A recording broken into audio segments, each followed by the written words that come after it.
Jen, and I wanted to share something that I'm actually not proud of in my life, but it's an absolute true story. And it follows on from a post that I did yesterday. Our mind can create anything, the good, the bad, the ugly.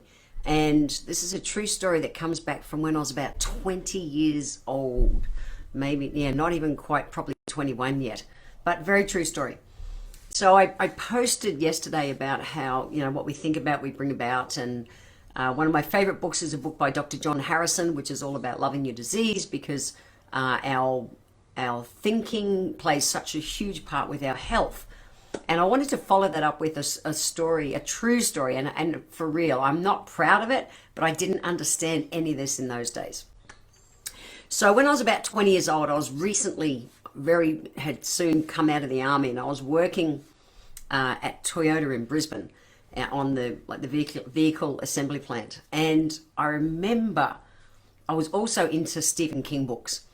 And I remember there was a Stephen King book that came out called Thinner, which is about this story where, this a gypsy points a finger at someone, and they live into the thought that is suggested to them. And I'm not going to share all that now. That's a whole nother story, but an interesting book.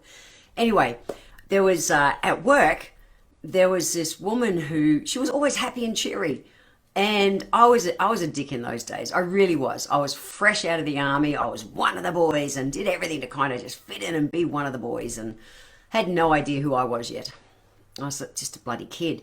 Anyway, this woman, she'd always arrive at work happy, happy, cheery, cheery. Yay, I'm top of life. And just being a dick one day, with the guys, we kind of planned that we would, for the next morning, every time someone walked past her, we would say something like, "Wow, you okay? You look a bit tired," or "Wow, you can, you look a bit off color." And we did that every morning. It was like half a dozen of us. Not every morning, that morning. And we all played the same game. Do you know what? Before lunch, like late morning tea time, we actually had her vomiting. She had arrived at work strong, fit, and healthy, on top of life, feeling great.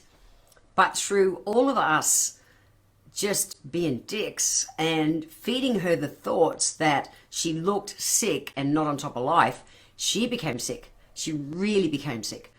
And at the time, I'm just like, yeah, how kind of powerful are we, and all that kind of stuff. And I was a kid. I didn't understand. I was a bloody adult, but I was a dick.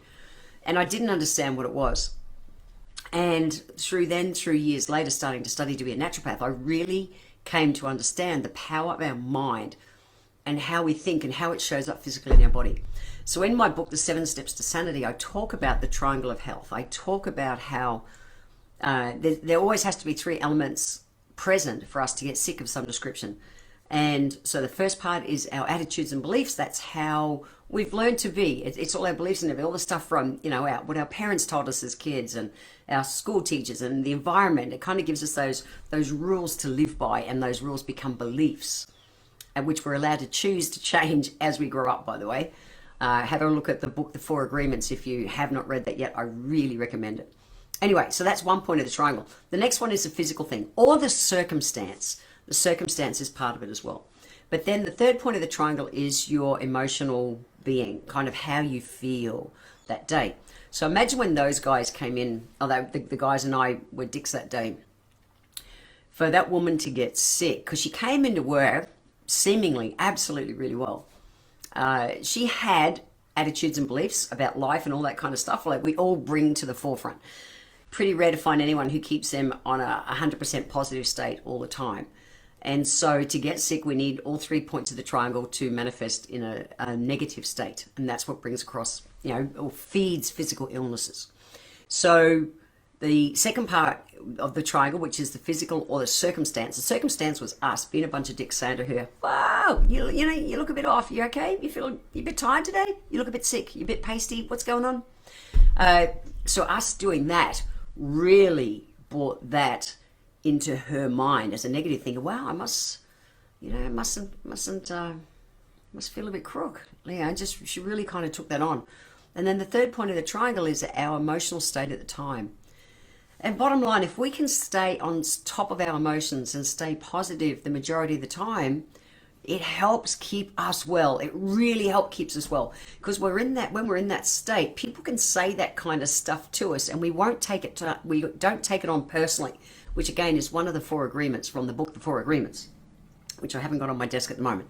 And that, yeah, people can say stuff to it, and we don't take it on. But there was enough evidence for that woman to gather that day that told her that she looked sick, and she 100% took it on. She bought into it, not consciously, but she absolutely got sick when she was not sick a few hours ago. And I just wanted to share this because day in, day out, people say stuff, we read stuff, we choose. We really do choose if we take it on or not, or if we don't. And our choice in that is going to have us either physically manifest what's going on or not. Like, so, really consciously how we get up and the first things we feed our brain, that's all part of what helps to set up the day. It's like, put on your force field, keep your mind in your own game. Don't take on all that. I don't watch the news. I don't read newspapers. I don't do that stuff because I don't want that stuff in my brain influencing how I am and my triangle, because I want to stay well. So I just wanted to share how an experience for me as a 20-year-old, not understanding anything about health in those days, really has influenced my life later on, because I don't have any regrets in life, but I sure have some things I would not do again.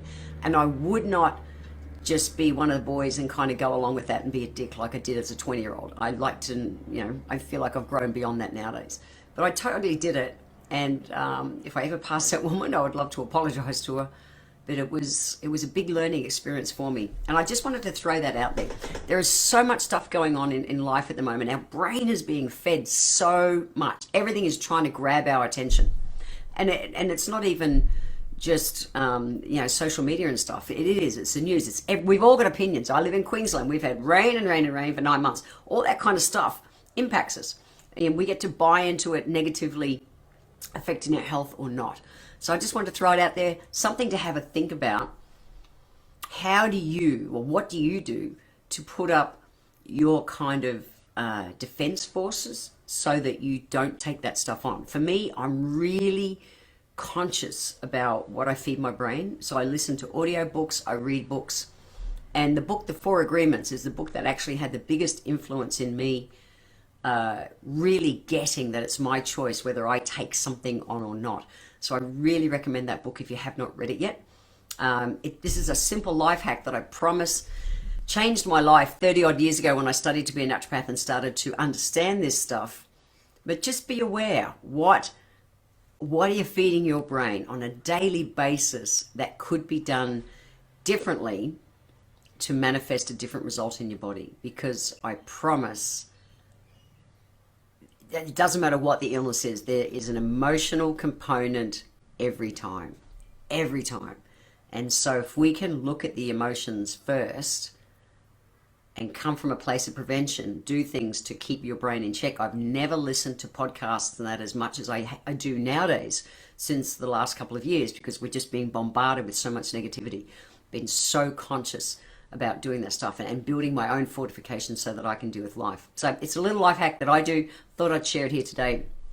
Take it on or don't, it's your choice, but don't be that dick like I was when I was a 20-year-old and really, use what we think about badly. That's it. See ya.